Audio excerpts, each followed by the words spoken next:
Goedemiddag, graad 12 leerders. Welkom by vandag se geskiedenisles. My naam is Meneer Dixon. Hierdie les word aangebied deur die departement van Noord-Kaapse opvoeding in 'n vennootskap met Bakama Research and Development. Leerders, vandag gaan ons 'n oorsig hê oor vraestel 1 en u sal sien op die skerm ons het deel 2. Maar ons gaan basies deel 1 en deel 2 saam doen vandag. So as almal julle penne het en julle bladsye het om weer te skryf, wat ons eers gaan doen is leerders, ons gaan eers kyk na die instruksies hoe u die vraag moet beantwoord. So op die skerm sien u dit sê afdeling A, onthou vraestel 1 en vraestel 2 bestaan uit afdeling A en afdeling B. Afdeling A is soos volg by vraestel 1. Vraag 1 is die Koue Wêreldoorlog en ons fokus op die oorsprong van die Koue Wêreldoorlog. Vraag 2 is onafhanklike Afrika en ons kyk na die gevalstudie van Angola. Vraag 3 is burgerlike verzet vanaf die 59s tot 79s en dit het in verbinding met wat ons vandag bekend staan as die Amerikaanse burgerregte beweging basis op die einde van die dag. Nou, hoe moet u hierdie vraestel beantwoord? U moet het soos volg beantwoord, maar voordat ons na dit toe gaan, kom ons eers na afdeling B basis.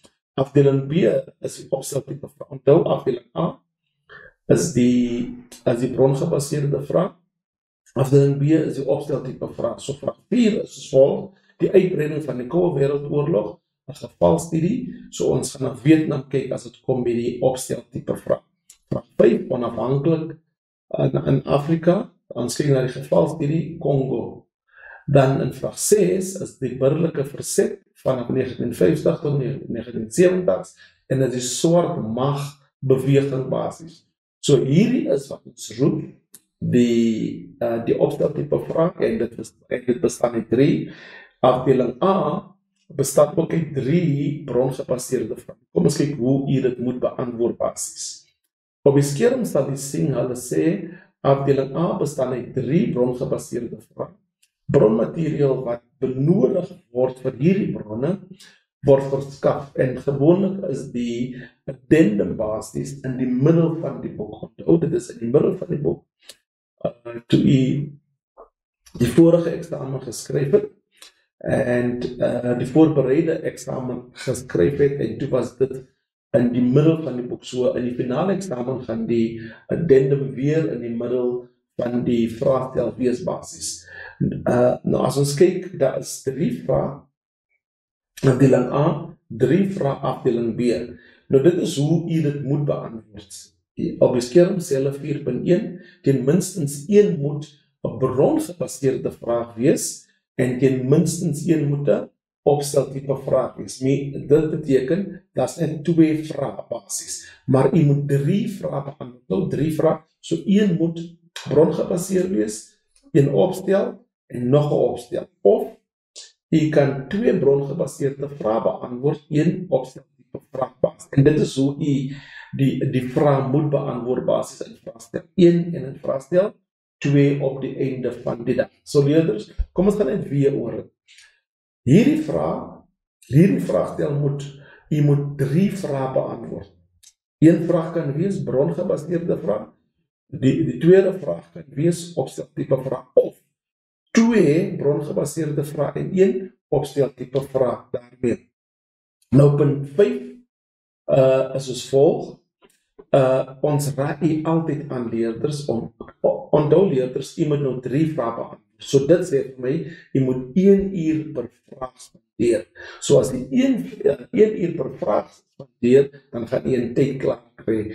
Maar vandag gaan ons net 'n oorsig het, 'n oorgawe het oor hoe u daardie 3 vrae in 3 uur kan beantwoord basis. Van onthou leerders is 3 vrae vir 3 uur. So 1 vraag per uur op die einde van die dag. Dan nommer 6, in die beantwoording van die vraag moet jy kennis, vaardigheid en insig gebruik basis. So onthou, ons het al gepraat oor vlak 1, vlak 2, 3. So onthou vlak 2 en vlak 3, dit is waar jy moet kennis, vaardigheid en insig toepas op die einde van die dag. Dan nommer 7, jy sal benadeel word deur die blote oorskryf van bronne as antwoorde. So dit sê, jy kan nie net die bron so neerskryf nie. In 'n geval waar dit vlak 2 en vlak 3 is, kan jy nie die bron direk so oorskryf op die einde van die dag nie. Dan gaan ons aan nommer 8 toe. Nommer die antwoorde korrek volgens die nommeringsstelsel wat in die vraestel vir jy voorgestel is was. So as hulle sê in die vraestel sê hulle 1.1.1. Jy kan nie sê 1.1 nie. Nee. Dit is totaal en al verkeerd. Dit moet so geskryf word soos dit in die vraestel geskryf is. En laastens, skryf leesbaar, van daar's verskillende leerdinge wat verskillend skryf op die einde van die dag. So leerders, jy moet leesbaar kan skryf. Dit beteken, jy kan nie klein syfers gebruik nie. Jy moet groter syfers gebruik wat leesbaar kan is vir die persoon wat die vraestel gaan werk. En laastens, jy moet netjies skryf ook op dieselfde tyd. Dan kom ons gaan so deur hoe om brongebaseerde vrae te beantwoord. Gaan ons na die verskillende temas toe wat jy moet ken vir die vraestel. Vlak 1, jy haal antwoorde uit die bron. Dit is basis, dit gaan jou basis 12 punte gee. Dan die definisies, jy moet dit definieer in die eie woorde basis. So as ons sê definieer in die eie woorde, dit beteken volgens die woordeboek op die einde van die dag. En dit gee vir jou die ander 2 punte. Onthou, jy kan sien dit is 14 punte, so hier gee vir jou 2 en hy gee vir jou 12 punte op die einde van die dag. Nou, vlak 1 vraag beteken haal uit. So dit beteken, as hulle sê haal uit die antwoord, jy skryf die antwoord net so oor, maar as hulle sê volgens die bron, dit beteken, jy moet dit dan nie direk net so oorskryf nie. Onthou, jy moet nie direk so oorskryf nie. Jy hou die kernidee, maar onthou nou leerders, jy hou die kernidee, maar dit word nie direk so oorgeskryf, maar die kernidee bly daar. Hulle gaan ook vir jy sê, jy moet noem. So jy noem wat in die bron is, as jy antwoord op die einde. Dit is vlak 1 antwoorde. So dit sê vir leerders, dat almal behoort basis 12 punte te kry. Van waar is daar die antwoorde? In die bron self. Die definisie moet jy leer, so jy moet die konsepte ken op die einde van die dag. Dan gaan ons na vlak 2 toe. Vlak 2 beteken jy moet in staat wees om te interpreteer en die antwoorde uit die bron uit te kry basis. Ja, vlak 2 vra hulle ook volgens die bron en die eie kennis. So dit sê eie kennis beteken leerders, dit is die verb wat jy al klaar geleer het in die klaskamer op die einde van die dag. Dan moet jy die inligting verklaar en by mekaar sit op die einde van die dag. So jy verklaar die inligting en jy sit dit by mekaar. En laastens leerders moet jy die antwoorde analyseer uit die bron van byvoorbeeld as hulle vir jy vra, jy moet verduidelik wat sê hierdie sportbrein vir jy basis. Dit beteken waar is die antwoord in die bron, maar as jy nie eie kennis het oor hierdie tipe tema wat jy nou mee besig is nie, dan gaan jy probleme vind om die regte antwoorde neer te skryf. En vlak 2 vraag gee vir ons 20 punte op die einde van die dag. Dan gaan ons na vlak 3 toe. Jy moet in staat wees om te interpreteer, evalueer en die antwoorde uit die bron uit te kry basis. Jy moet basis leerders weet hoe om nuttigheid te beantwoord, nuttigheid tipe wat te beantwoord, betroubaarheid te beantwoord, vooroordeel en beperkings en vergelykings te beantwoord op die einde van die dag. Dan moet jy ook in staat wees leerders om 'n paragraaf vraag te beantwoord en dit gee vir jou 16 punte basis, ja. Dat is 3 maal vlak 3 vraag wat gevra word op die einde van die dag. So leerders, dit is uiters belangrik dat ons moet verstaan dat vlak 1, vlak 2, vlak 3 vraag word gevra in vlak 1, vlak 2, vlak 3, so dat ons rondgeskommel op die einde van die dag. En ons moet weet dat as ons optel 14, 20, 16, dit gee vir ons 50 punte vir vraag 1. Dan weer vraag 2, weer 50. Vraag 3, weer 50 op die einde van die dag. So leerders, so nou kan ons sien dat brongebaseerde vrae word op sekere maniere gevra op die einde van die dag. So geen leerder mag dit dryf op die einde van die dag. Kom ons gaan na die paragraaf toe. Na die paragraaf op die einde van die dag. Hierdie vraag is 8 punte werd. En hierdie vraag word gemerk deur 'n analitieke rubriek te gebruik op die einde van die dag. Die vraag is so gestruktureer dat daar moet 3 vlakke wees ten alle tye op die einde van die dag. So paragraaf is 'n vlak 3 vraag op die einde van die dag. Dan dit is hoe die vraag gevra word. Verduidelik die rol, die impak, die oorsake, die effekte of betekenis van 'n bepaalde historiese gebeurtenis basis. Dan die paragraaf verwys altyd terug na die sleutelvraag. Nou leerders, wat is die sleutelvraag? Bo die vraag, as u vraagstuk oopmaak en u maak oop die vraag 1, dan gaan jy sien bo die vraag is in swart, donker woorde geskryf. In Engels sal hulle sê it's written in bold basis. So nou moet u daardie vraag lees. Van daardie vraag is die paragraaf vraag. So as u nou 1A beantwoord, dan onderstreep u wat die sleutelvraag beantwoord op die einde van die dag. Jy gaan na vraag 1B toe, dan antwoord u wat die sleutelvraag beantwoord. Nou as u kom by die opsteltipe vraag, nou u moet klaar geonderstreep. Nou skryf u nie direk net so oor nie, u parafeer dit op die einde. Nou wat is parafeer? Parafeer means basis leerders, u haal uit die kerngedagte, soos hulle sê in Engels, die main gedagte, en as u die kerngedagte uithaal, dan parafeer, u sit woorde voor, u sit woorde agter, wat nie in die bron is op die einde van die dag nie. En dit is hoe ons basis die paragraaf vraag beantwoord, en dit is hoe ons tyd bespaar op die einde van die dag. Soos u vraag 1A beantwoord, onderstreep, vraag B, jy onderstreep op die einde van die dagbasis. Nou kom ons gaan geoor na oorsig oor die oorsprong oor die Koue Oorlog. Baie belangrik leerders dat die Koue Wêreldoorlog was al reeds aan die gang voor die Eerste Wêreldoorlog basis. Basis toe Rusland 'n kommunistiese land wat geword het, was dit, soos ons sal sê in Engels, dit was the spark of the Cold War basis. Ja, toe Rusland 'n kommunistiese land begin word in 1917, was dit was 'n vonk van die Koue Wêreldoorlog. Maar by die einde van die Tweede Wêreldoorlog was daar 3 konferensies. Die eerste konferensie was in Teheran, die hoofstad van Iran, en daar het die groot 3 geontmoet. En die groot 3 was Rusland, Britannië en die VSA basis. Die leier van die VSA destijds was Roosevelt, Britannië, Churchill en Rusland, Stalin basis. En hulle het geontmoet, en daar by die Iran Conference in 1943 het hulle besluit, Stalin gaan al die lande voor Rusland herstel, wat gebeskadig was deur die Tweede Wêreldoorlog op die einde van die dag.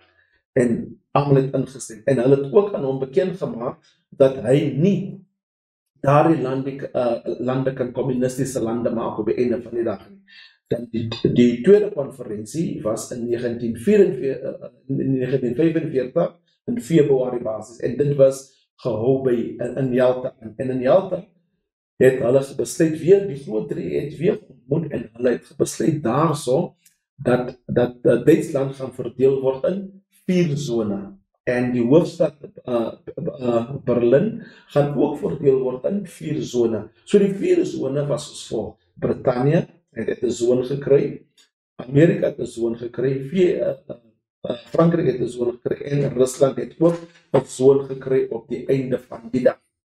En in Augustus, tussen Julie en Augustus 1945, toe ontmoet hulle weer, maar hierdie keer het die leierskap verander. Rusland, Stalin was nog steeds daarso, VSA, Roosevelt het gesterf, en Harry Truman was nou die nuwe president in Amerika. Churchill was nie weer verkies nie en die nuwe leier van Brittanje was Attlee. So hierdie drie het nog ontmoet, maar wat gebeur het in Potsdam basis, nou die konferensie was in Potsdam. In Potsdam het Stalin gesê dat Duitsland moet om reparasiegeld betaal basis. Nou die reparasiegeld is om Rusland te herstel van Duitsland het Rusland binnengegaan en sekere plekke beskadig. En Stalin het net gevoel, hulle so net 20 miljoen Amerikaanse dollars op die einde van die dag. En Harry Truman het gesê, dit is nie moontlik, dit gaan nie gebeur nie. Want ons gaan nie nou Eerste Wêreldoorlog, wat gebeur het na Eerste Wêreldoorlog, herroep op die einde van die dag. En wat gebeur na die Eerste Wêreldoorlog? Hitler het toe na vore gekom en hy het gesê, luister, die wêreld is teen Duitsland. En omdat die wêreld teen Duitsland is, en dit is hoe die Nazi-party na vore gekom. Hitler het omdat Duitsland moes al die lande herstel het die Truman gesê, dit gaan nie weer gebeur nie. En Duitsland gaan niemand se lande herstel op die einde van die dag. En leerders, wat toe gebeur het, is dat dit was die eerste kwessie wat Stalin nie meer gelukkig was nie. Die tweede kwessie was, waarom Duitsland moes verdeel word in 4 zone, omdat Duitsland was verdeel in 4 zone, maar die hoofstad was in Rusland se gebied baas. En hy het gevra, ja, Duitsland word verdeel in 4 zone, maar hoekom moet die hoofstad wat in die zone is ook verdeel word? So, 2 dinge het gestel in baie ongelukkig. Omdat Duitsland verdeel was in basis in 4 zone en in sy zone, die hoofstad Berlin was ook verdeel in 4 zone. En wat toe na dit gebeur het, Duitsland het toe geprobeer om Griekenland en Turkye onder communistiese beheer te bring, maar het was onsuccesvol, want Harry Truman het gevra dat hulle met die Truman Doctrine goedkeur in die Amerikaanse parlement. En dit het toe gebeur dat Amerika toe Duitsland, en onthou nou alles in Duitsland klaar, en omdat die Amerikaanse parlement ingestem het om die Truman Doctrine goed te keur, het hulle daardie finansies gebruik om militaire troepe te stuur na Griekenland toe en na Turkye toe op die einde van die dag. Dit het verhoed dat Griekenland en Turkye deel word van die communistiese blokbasis op die einde van die dag. So dit was die eerste, ons sal sê in Engels as die containment policy. So dit het verhoed dat communisme moet plaasvind in Griekenland en Turkye op die einde van die dag. Dan beweeg ons na die volgende plan toe om seker te maak dat lande nie deel word van communisme nie. En dit was die Marshallplan. So die Marshallplan was toe ingestel net vir die Europese lande. Nou, so die Marshallplan was nie net, dit was meer finansiëel. Die Truman Doctrine was finansiële aanbieding en militaire aanbieding op dieselfde. En dieselfde asem het basis Rusland ook planne in toon gestel om te verhoed dat lande deel word van die communistiese kant. Onthou leerders, as ons praat van die Wes en dan praat ons van die communistische lande, demokratiese. Dit sê nie die land as die beste kant. Nee, as ons praat van die ooste kante en praat ons van communisme basis, en die hoofleier van communisme was Rusland, die hoofleier van kapitalisme was die VSA op die einde van die tyd. So leerders, baie belangrik is, moet onthou dat Rusland se beleide wat hulle toongestel het om seker te maak lande word nie kapitalistiese lande. Die eerste ene was communistische informasie. So hulle het spioene uitgestuur na die lande wat Stalin nou, want Stalin was boos, so hy het nou spioene uitgestuur na die lande wat communistische lande geword het, en hy die spioene het uitgevind watter lande wil kapitalisties word, en hulle het hierdie lande die leiers van daardie lande met brutaliteit hanteer op die einde van die dag. So as ons sê, hulle was gehandel met brutaliteit, dit beteken, yes, hulle was doodgemaak, en hulle families was ook doodgemaak, saam met hulle. Anders was in 'n tronk ingesit en daar was nie 'n vonnis uitgedien aan hulle op die einde van die dag. Dan het Rusland ook nog 'n beleid gehad, en hierdie beleid was genoem Molotov plan of die kommunistiese ekonomiese plan op die einde van die dag. En hulle het geld aangebied aan die kommunistiese lande, maar hulle moet dit terugbetaal op 'n sekere tyd. So dit is die different beleid wat in toon gestel was om te verhoed dat lande nie deel word, onthou, dat lande nie deel word van kommunistiese kant nie, en lande nie deel word van kapitalistiese kant, van beide van die supermoondhede op die einde van die dag. En leerders, na dit het Stalin toe, omdat in West-Berlin het hulle toe hierdie geldwaarde was in toon gestel. Dit was ontwikkeld in West-Duitsland en dit het versprei in West-Berlin basis. En wat gebeur het daar, leerders, is dat hierdie geld, en dit was die Deutschmark, en die Deutschmark het basis versprei tot in Oost-Berlin ook, en Stalin wil het stopgesit het. En wat toe gebeur het daar, leerders, Stalin kan het stopgesit het nie, en dit het toe gemaak dat Stalin alle route van West-Duitsland na West-Berlin stopsit was. So dit sê leerders, geen vervoer was toegelaat van West-Duitsland na West-Berlin toe op die einde van die dag. So al die paaie, al die riviere, al die kanale was toegemaak op die einde van die dag.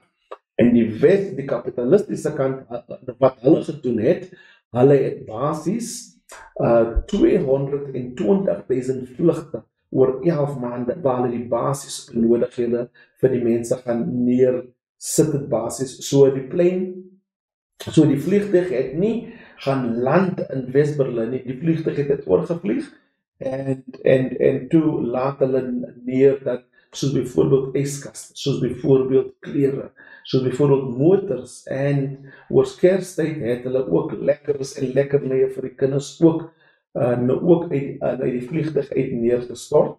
En dit is uiters belangrik dat daardie kapitalistiese lande, Suid-Afrika was ook deel van daardie vliegtuie basis op die einde van die dag.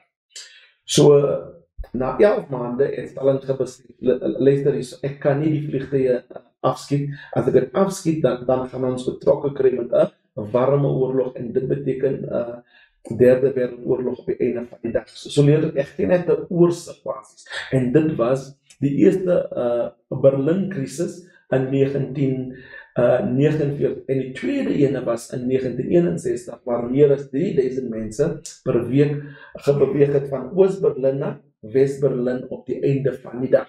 En uiters belangrik, leerders, dat ons moet verstaan, dat omdat soveel mense per week oorgebeweeg het Nikita Khrushchev, die nuwe leier van Stalin, was al klaar oorlede in die middel van 1950, en toe Stalin sterwe, toe word Nikita Khrushchev die leier, en in 1961 besluit hy toe om 'n muur te bou wat skeiding bring tussen West-Berlin en Oost-Berlin op die einde van die dag. En dit is basies leerders 'n oorsig oor die inhoud wat jy moet ken om die brongebaseerde vraag te beantwoord. So kom ons gaan gewoon na 'n bron toe, dan ons gaan die bron bestudeer, en dan gaan ons na die vraag toe, en dan gaan ons na die volgende brongebaseerde tema toe basis. Kom ons lees bron 1D.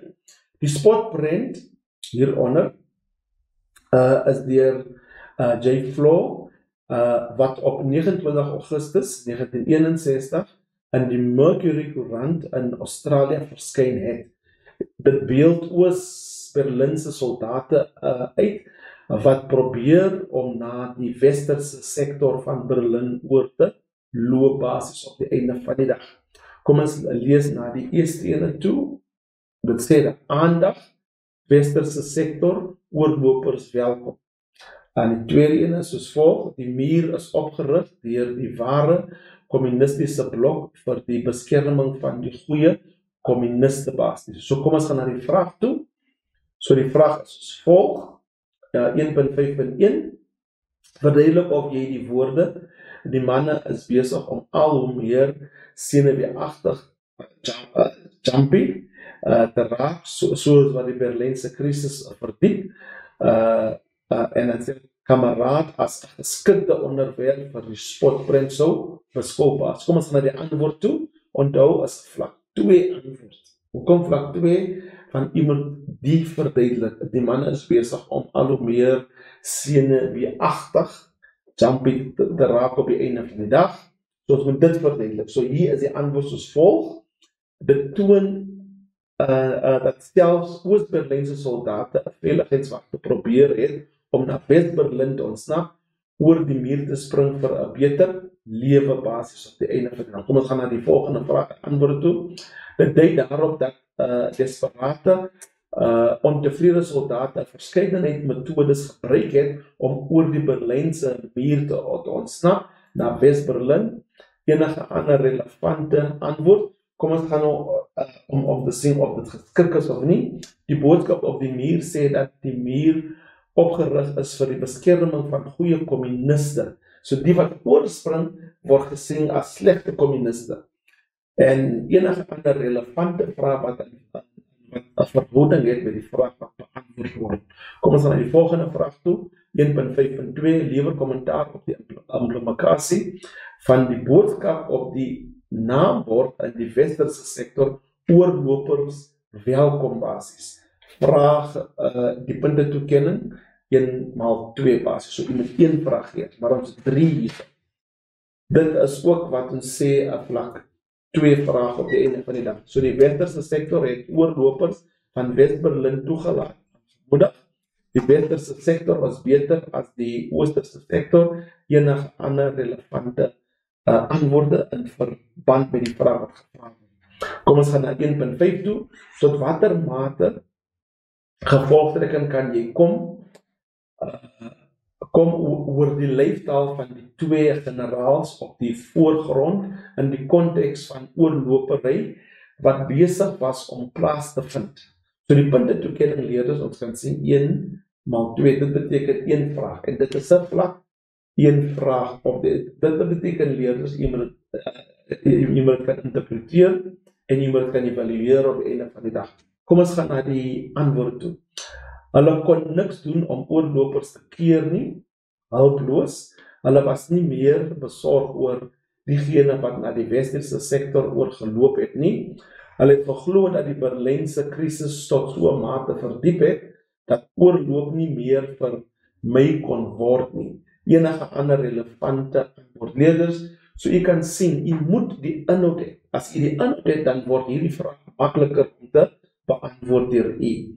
Kom ons gaan na die volgende tema toe. Die volgende tema is basies wat ons roep die burgerlike vryheidsbeweging basies. So baie interessant dat ons moet verstaan dat die burgerlike vryheidsbeweging was beginne in 1955 deur die Rosa Parks incident, waar Rosa Parks sy was nie toegelaat om te sit in die bus, maar onthou nou, Rosa Parks het basis gesit by die nie blanke kant. En toe die nie blanke en toe die blanke kant vol word, is die Afrikaner-Amerikaners, hulle was basis geforseer om op te staan en agtertoe beweeg of hulle moet staan in die bus in basis. En sy het geweier om te staan. En sy was gearresteer omdat sy geweier het om haar sitplek af te gee, en omdat sy geweier het om haar sitplek af te gee, en toe was sy gearresteer, na sy gearresteerd was, en toe het wat ons noem die burgerlike vryheidsbeweging het toe begin onder die leierskap van Martin Luther King Jr. basis. En wat het gebeur is, hulle het toe staking, hulle toe gestaak in die busse in Montgomery basis. Van hierdie incident het gebeur in Montgomery. En daar was toe 'n staking, en hierdie staking was toe vir 13 maande, en die buseienaars het toe 'n verlies gelei van min of meer tussen 56 en 57%, En dit het toe gemaak dat die buseienaars vir die hoofgeregshof toe aanbeveel het dat, luister hierso, kom ons desegregeer al die busse in Montgomery basies. So dit was die eerste oorwinning. Die tweede ene was basies wat ons noem die sit-ins. So die sit-ins het basies gebeur waar 4 Afrikaner-Amerikaners by 'n nie blanke toonbank gaan sit het nie. Onthou, dit was 'n toonbank wat was wat uiteengesit was basies vir blankes alleenlik. En toe hulle daar gaan sit het, was dit net vir blankes om aan te sit en hulle was toe diens afgeweier op daardie spesifieke dag. Die volgende dag het die 4 teruggekom met meer studente en hierdie sit-ins het toe versprei na die parke toe, dit is versprei na die biblioteke toe, dit is versprei na die teaters toe. So die sit-ins het toe veroorsaak dat publieke plekke gesegregeer was op die einde van die dag. En na die sit-ins was dit die vryheidsritte. So die vryheidsritte, 13 persone van verskillende rasse het saamgesit in die bus, soos hulle vertrek het van die noorde af na die suide toe hulle by Alabama kom, was een van die busse met 'n petrolbom aangeval, en toe dit met 'n petrolbom aangeval was dit op televisie en die res van die Amerikaanse publiek het gesien wat gebeur, en dit het toe gemaak dat meer mense betrokke raak by die vryheidsritte. En ons moet dit noem leer, dat dit was nie net Afrikaner-Amerikaners nie, maar dit was ook blanke Amerikaners wat deelgeneem het in hierdie verskillende proteste. Op die einde van die dag, leerders, het ons en nou beweeg ons na die Birmingham veldtog. So by die Birmingham veldtog, Martin Luther King het toe die swart Amerikaners geleer in Birmingham hoe om te protesteer sonder om geweld te gebruik op die einde van die dag. En daardie metode was geroep Satyagraha. En kinders het ook betrokke geraak met hierdie veldtog, en soos hulle geprotesteer het op die einde van die dag, was die tronke te vol van kinders het ook, en was ook betrokke, en die polisie in Birmingham het ook geweld gebruik teen die swart mense gedurende daardie veldtog. En die besigheidseienaars het toch besef, dit is nie goed vir die besigheid nie, en die besighede is toch segregeer op die einde van die dag, en hulle het nie weer swart mense lastig gehuur en eers afgedank op die einde van die dag nie. So dit was ook 'n sukses. En die volgende ene is basies wat ons roep die Lincoln Memorial March op die einde van die dag. So hulle het by mekaar gekom in Washington, en toe hulle in Washington by mekaar kom, was dit gereël deur Philip Randolph basies, en meer as 250 manne en mense het by mekaar gekom van verskillende rasse, en hulle het beweeg van 'n sekere plek in Washington na die Lincoln Memorial statue in Washington, maar hierdie veldtog was basies gereël om te sê dankie dat slawe vrygemaak is 100 jaar gelede. En 100 jaar gelede was basies 1863. So hierdie veldtog het basies plaasgevind in 1963 in Washington. Maar onthou dit was gebaseer om te sê dankie, en dit was ook gebaseer om te sê dat segregasie moet gestop word in alle vlakke in Amerika op die einde van die dag. En leerders, wat toe gebeur het, is dat dit is uiters belangrik dat ons moet verstaan dat omdat segregasie steeds plaasgevind het, alhoewel slawe vrygestel was dit uiters belangrik om 'n punt te maak aan Amerika as 'n land en aan die res van die wêreld basies. En Martin Luther King het toe sy belangrike toespraak gelewer, I have a dream. En dit het toe gelei basies dat hulle, soos ons sal sê in Engels, die Civil Rights Act was toe aangebied. So die Civil Rights Wet was toe genoem deur president Kennedy, maar dit was nie geteken deur hom nie, dit was geteken die volgende jaar deur president Lyndon Johnson en Martin Luther King op die einde van die dag. So dan die laaste betoging basies of veldtog was die Selma Montgomery veldtog basis. So wat gebeur het hierso? Swart Amerikaners, daar was net 2% wat opgevoed was basis en voor elke verkiesing moes hulle 'n toets afgelewer het basis. So net 2% het deelgeneem aan die verkiesing en wat toe gebeur het is dat daar was so 'n veldtog gereël op 7 Maart 1965 van Selma na Montgomery toe en wat gebeur het is dit was gereël deur Reverend Lewis. Toe hulle by die Edmund brug kom, was hulle afgekeer en hulle het nie omgedraai nie en die polisie het hulle toe aangetast en dit was geroep basis as die bloedige Sondag van dit was op 'n Sondag basis. Twee dae na dit, 9 Maart, het Martin Luther King met meer as 2000 betogers weer gekom tot by die Edmund brug en hulle was weer gevra om terug te ry en Martin Luther King het vir die mense gesê kom terug. Maar 19 Maart 1965 het die Hooggeregshof gesê dat hierdie march is basis hierdie betoging, hierdie march van Selma na Montgomery dat dit is gemagtig en omdat dit gemagtig was, het hulle toe geloop van Selma na Montgomery wat is min of meer 80 kilometer lank en op die 6 Augustus 1965 het hulle toe die Voters' Rights Wet toe afgeteken deur Martin Luther King en Lyndon Johnson. So leerders, dit is net 'n oorsig basis wat gebeur het op daardie dag. So hier het ons bron D en bo die opskrif is die foto hieronder is uit 'n boek met die titel The Day They Marched deur D.E. Sanders basically. So daar kan ons sien hulle noem wat sy seker van die sekere plakate daarso. Ek gaan net die eerste 4 lees en dan gaan ons na die vraag toe. Geen FSA geld om Jim Crow te laat nie, te laat groot word nie. Ons eis 'n einde aan polisie wreedheid nou. Ons eis stemregte nou. Ons betoog vir werk vir almal nou basis. So die is die march wat plaasgevind het op die Lincoln Memorial March. Kom ons gaan gewoon na die vraag na die vraag toe. Na die antwoord toe. 3.5.1 gee 2 redes in die bron wat daarop dui dat president Kennedy nou die opmarch in ander woorde na Washington ondersteun het. Hier is die antwoord wat hulle reg uitgeoefen het om vreedsaam by mekaar te kom. Tweede antwoord, onthou ons moet 2 antwoorde gee.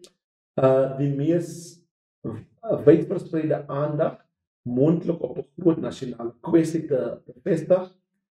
Die verskeurde en die wydverspreide openbare bewysheid van die behoefte daaraan om vorentoe te beweeg onder sekere doelwitte. 'n Mens kan nie help om beïndruk te wees met die diepte, vurigheid, passie en die stille vaardigheid wat die duisende op gekenmerk het wat van reg oor die land in die nasie se hoofstad bymekaar gekom het om geloof en vertroue in ons demokratiese regeringsvorm te toon. Verdien ons waardige waardering vir die gedetailleerde voorbereidings wat getref is om dit moontlik te maak om vir die ordelike bewys waarop dit gevoer is wat is enige ander relevante antwoorde in verband met die vraag wat gevra is. Volgende vraag, volgens die bron gee 2 redes waarom die president geglo het dat die organiseerders van die opmars die waardering van die FSA se regering verdien het. Kom ons na die antwoorde toe. Vir die gedetailleerde voorbereidings wat getref is om dit moontlik te maak, wat die ordelike wyse waarop dit uitgevoer was. Kom ons gaan na die volgende vraag toe, 3.5.3 verduidelik die term die demokrasie in die konteks van die burgerregte beweging in die VS. Onthou, hierdie konteks, die konsepte word gevra basis in die eie woorde en hierso in die konteks van die burgerregte beweging in die FSA. Kom ons gaan na die antwoord toe. Alle vorms van rasse, ongelykheid in die 1960s in die FSA waarteen die burgerregte beweging op 'n geweldloose wyse betoog het, skeiding van rasse op velkleur gebaseer is in die 1960 deur die burgerregte beweging in die FSA verwerp enige ander relevante vraag. So leerders, nou kan ons basies sien, in die konteks beteken vlak 2 vrae op die einde. So dit beteken leerders, u moet die inhoud gebestudeer het op die einde van die dag. Kom ons gaan na die volgende vraag toe. Haal enige wet, programme uit die bron aan wat deur die Kongres 'n verordening aangeneem moes word om 'n diskriminasie in diensneming te elimineer op die einde. Kom ons kyk na die antwoord toe gou leerders. Die Civil Rights Bill voorgestel om die Manpower Development and Training Program, die Youth Employment Bill uit te berei en te versterk, verwysings aan die beroepsonderwysprogram, die stigting van 'n werkstudieprogram vir jong mense van hoërskool ouderdom, 'n verstywing van die bepalinge van volwasse basiese onderwysbasis op een of ander. Kom ons gaan na die volgende vraag toe. 3.5.5 lewer kommentaar op waarom historikus hierdie bron gebruik breekbaar sou vind wanneer die reaksie van die FSA regering op die opmars na Washington bestudeer word basis. Kom ons gaan na die antwoord toe. Die bron is breekbaar want die persverklaring is op die dag van die opmars vrygestel en die volgende dag op. Leerders, baie belangrik. As dit kom by breekbaar, u kan nie net sê daar's 'n datum, u moet die datum neerskryf. Uiters belangrik, u moet die datum neerskryf. So u sê nie net daar's 'n datum nie, u sê wat is die datum basis. Dit is geneem uit 'n persverklaring deur die koerant van die Withuis per sekretaresse. Dit is geneem uit 'n verklaring deur die president van die FSA, JF Kennedy, wat uiteindelik na die onderneming van die Civil Rights Act gelei het. Dit beklemtoon hoe president Kennedy die manier waarop die opmars verloop het, waardeer het, enige ander relevante antwoorde in verband met dit. Kom ons gaan afdeling B toe, wat die opsteltipe vraag is. So leer dit is uiters belangrik dat ons moet verstaan, dit is 'n gevalstudie. Ons fokus hierso is tussen 1975 en 1965, wat ons daarop fokus leerders, die inhoud wat u moet ken basis. Daar was 'n geveg in Vietnam tussen Suid-Vietnamese leer en hulle was kapitalisme. Baie belangrik. En die leier van hulle was Nong Dinh Diem.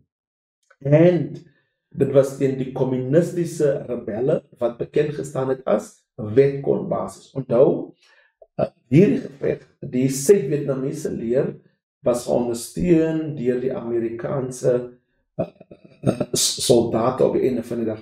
Dit sê vir ons leerders dat die Amerikaners het verbied dat kommunisme moet plaasvind in Vietnam as 'n landbasis. Maar uiters belangrik, die onthou leerders by die Geneva konferensie was Vietnam verdeel basis in 2.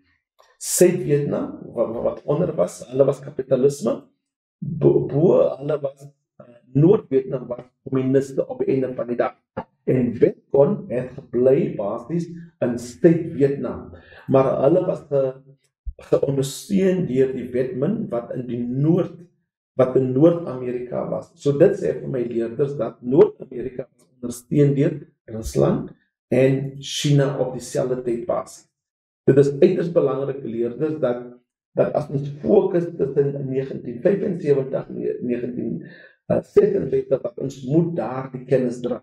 Nou wat het gebeur tussen daai tyd? Daardie tyd was president Kennedy, hy was die leier van die FSA en hy het wat ons geroep het die Safety Village Policy beginne op daardie tyd.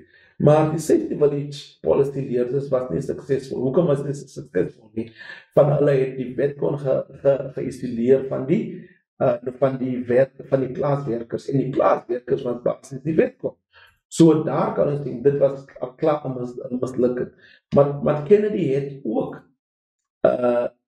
militêre adviseerders gestuur na die VS na Suid-Vietnam toe om hulle te help om te beklei teen die Wetcon op dieselfde tyd ook. Maar dit was nie 'n sukses nie. En wat toe gebeur het later leerders tussen 1965 en 1996 het die Amerikaners troepe gestuur. Maar wat gebeur het toe is dat die Amerikaanse parlement het nie saamgestem dat Amerika moet betrokke met hierdie oorlog toe. Toe in 1963 is Kennedy toe doodgeskiet. En toe Kennedy doodgeskiet was, het Lyndon Johnson toe president geword, maar die Kongres wil nie gehad het dat Amerika moet deel word van hierdie oorlog nie, en toe daar Amerikaanse militêre skip aangeval was deur die Noord-Vietnamese troepe, het Kongres toe gesê dit is in die hakken, so toe teken hulle af die Golf van Tonkin resolusie. So die Golf van Tonkin resolusie het toe gesê dat president Lyndon Johnson het toe gevoel dat om hierdie oorlog te wen in Suid-Vietnam, kom ons stuur talle troepe basis. En hulle het gesê dit is in die hakken, so in 1996 was daar meer as 500,000 Amerikaanse troepe in Vietnam. En wat die Amerikaners gedoen het, hulle was nie gewoond aan die land so stilts nie, hulle was nie gewoond aan die klimaat van Vietnam nie. Onthou dat Vietnam is langs die kus was. So die klimaat was vir hulle verskillend as dit was in Amerika. En die Amerikaners het toe begin met wat ons roep Operation Range Hand, en dit het toe ingesluit dat basis Operation Rolling Thunder, waar hulle toe Noord-Vietnam en die voetpaadjie wat gemaak was, wat genoem was Ho Chi Minh Trail, te bom. So die bomme wat neergestort was in Noord-Vietnam en by die Ho Chi Minh Trail was meer bomme as wat in Tweede Wêreldoorlog neergestort was, en dit was nie 'n sukses nie. Van waarom? Van die Ho Chi Minh Trail was nie net bo-gronds nie, maar dit was ondergronds ook basis. En die volgende iets wat die Amerikaners gedoen het was, hulle het basis nog chemikalie gevat en hulle het oor die plantasie gesprei deur die vliegtuie te gebruik. En wat gebeur is dat daardie chemikalie het baie negatiewe gevolgtrekking gehad op die Vietnamese mense in Suid-Vietnam basis. En die een chemikalie was genoem Agent Orange en die ander was Maple gasbasis. So dit was verskillende gasse wat gesprei was. En die rede hoekom dit gedoen het is omdat hulle nie die wet kon gevind het nie, en hierdie chemikalie basis het die blare van die bome af verwyder, en dit het hulle in staat gestel om te sien hoe die wet kon beweeg van een plek na 'n ander plek toe. En volgens dit was dit nie 'n sukses nie van die Suid-Vietnamese mense het die Amerikaners meer en meer begin haat. En wat toe gebeur het is met die Tet Offense, dit is 'n jaarlikse instelling waar die mense in Asië die nuwe jaar basis begin en die ou jaar afbreek basis. So die einde van Januarie het skielik in 1968 was dat baie begrafnisse wat plaasgevind het, en in daardie kuste was die wapens van die Wetcon basis, en hulle toe 80% persentasie van die stede in oorwin basis, en toe hulle daardie 80 stede oorwin het dit beteken dat die Amerikaners het begin bang raak wat hulle tegengekom het op die einde van die dag. Ons moet verstaan leerders dat die Amerikaanse soldate was baie ondervinding, van hulle was jonk en hulle het nie die ondervinding gehad wat wat die wet kon gehad het van hulle die land goed geken was op einde van die dag. Maar die wet kon het ook ander metodes gehad hoe hulle die Amerikaners aangeval het. Wat ons roep in Engels booby traps. Hulle het ook guerrilla warfare ook in toon gestel. Wat hulle gedoen het is, as die Amerikaners slaap in die aande in, het die wet kon hulle nog benader om te kruip na aan hulle en hulle somme met 'n mes doodgesteek, of as die Amerikaners geloop het, was 'n booby trap, en dan as die Amerikaners se voet op die hand of enige druk wat geplaas was op die lyn, en dan het daar, soos wat ons sal sê in Engels, en as spike het sommer deur die kop gegaan of sommer deur die mag gegaan. En dit het vrees gebring oor die Amerikaanse soldate op die einde van die dag. Onthou leerders, ek het 'n oorsig oor die inhoud wat jy moet ken vir vraestel 1 basis. En dit het toe gelei dat die Amerikaners op 'n missie gegaan het, en hierdie missie in Engels sê ons search and destroy. So toe gaan die Amerikaners na 'n klein dorpie toe, Mylai, en hulle het meer as 300 kinders en vrouens onskuldig doodgeskiet. Outomaties, die leier was Lieutenant Colley, en Lieutenant Colley het toe lewenslang tronkstraf gekry, maar het net 3 jaar gedoen van dit. En Congress het toe die geld verbied aan die Amerikaanse soldate om voort te gaan met die oorlog daarso.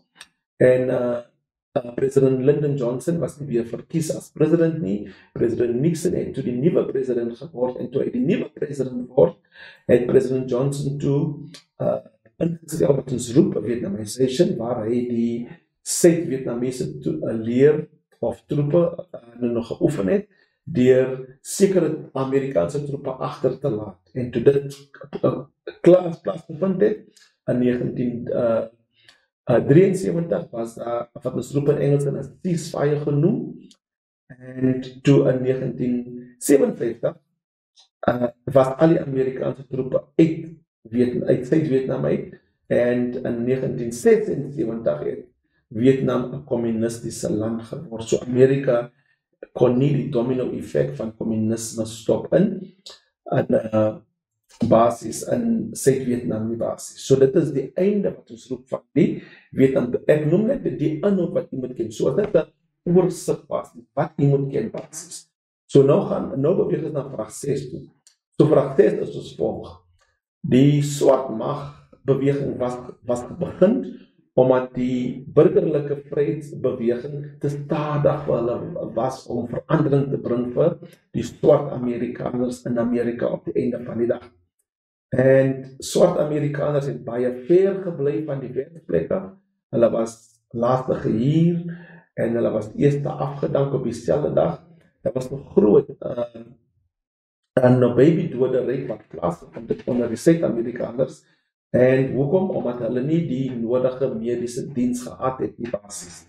En dit het gemaak dat mense soos byvoorbeeld Stokely Carmichael, wat 'n voorstander was van die burgerlike vryheidsbeweging, na die James Meredith incident, het hy nog gedraai basis teen die burgerlike vryheidsbeweging en gesê, dit is tyd vir swart mag om na vore te kom basis. En toe hy dit genoem het Stokely Carmichael, hy het sommer 'n lid geword op die Black Panther Party basis. Nou die Black Panther Party was gestig deur Sully en Newton. So ek noem net die name Sully en Newton op die einde van die dag.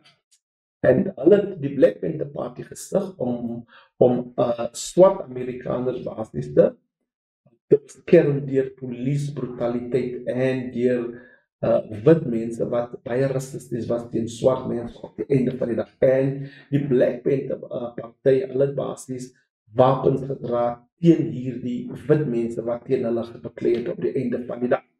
Dan het die Black Panther party basis het 10 punte. Ek gaan net sekere van die 10 punte noem. Hulle het byvoorbeeld gesê dat swart mense nie deel moet vorm van die oorlog in Suid-Vietnam basis nie. Hulle het ook gevoel basis dat swart mense moet ordentlik hanteer word basis op die einde van die dag. Hulle het ook gevra dat die polisie brutaliteit moet gestop word teen swart mense. Hulle het ook wat ons roep in Engels in feeding schemes beginne. So na skool, voorskool, het hulle kinders gevoed met kos, en hulle het ook wat ons roep literature skills beginne op die einde van die dag. Also, so dat was klasse gehou vir kinders na skool, om seker te maak dat die kinders vorder goed in die different skole basis. En dit was die plekpunte, maar daar was ook ander mense wat ook, soos byvoorbeeld Malcolm X was gevang in 1952, en toe in die tronk beland het hy nog gedraai van Christenskap na Islam toe. En hy het toe deel gevorm van die nasie van Islam op die einde van die dag. En hy het toe een van die belangrike sprekers geword van die swart beweging op die einde van die dag. En Malcolm Little, wat Malcolm X genoemd was, het toe altyd sekere uitsprake gelewer, soos byvoorbeeld ballot or the bullet, or all means necessary.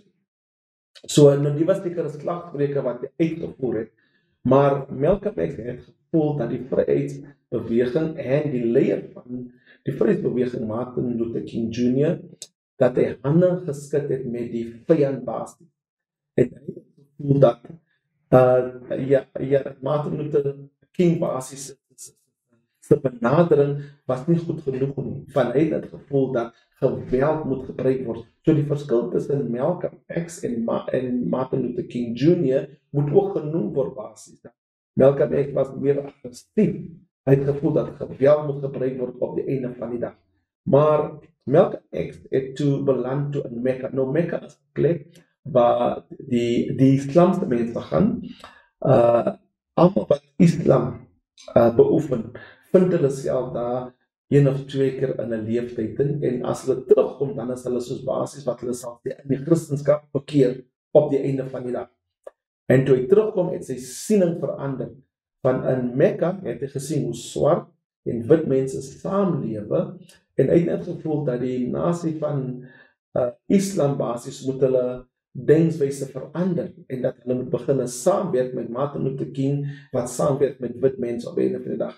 Hy was so geskort uit die nasie van Islam uit, en later, toe het hy sy eie party gevorm, en toe was hy doodgeskiet. Na sy dood was daar optogings in die noorde van Amerika, en ook in Los Angeles basis, en dit het hier basis vir 4 somers.